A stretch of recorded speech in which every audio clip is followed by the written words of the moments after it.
Nagsusuot ang mga mananayaw ng kasuotang Bisaya, kadalasang saya at tapis na may makukulay na linya o di kaya ay may mabulaklak na disenyo.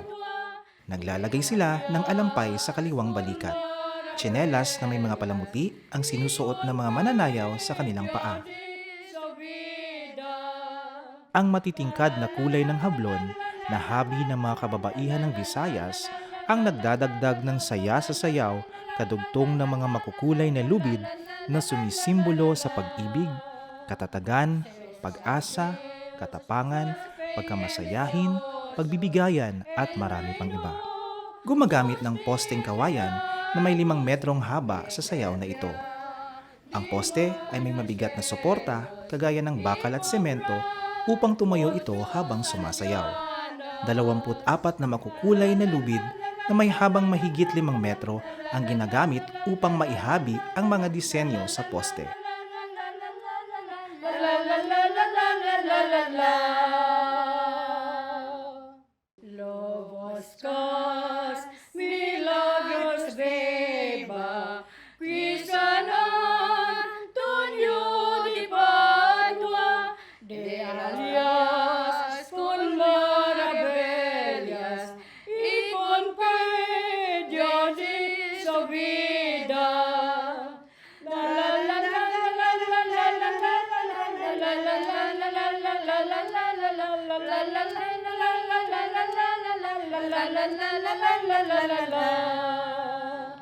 Sails are sails, suspendendosos, en reino sus literatos, miseria, demonios cielos, y comprar muchos ancianos.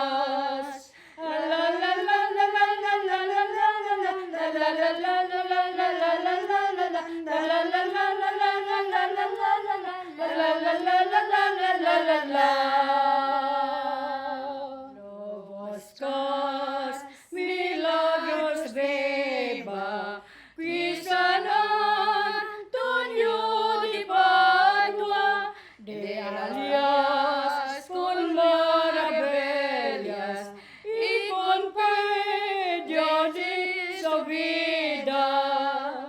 La la la la la la la la la la la la la la la la la la la.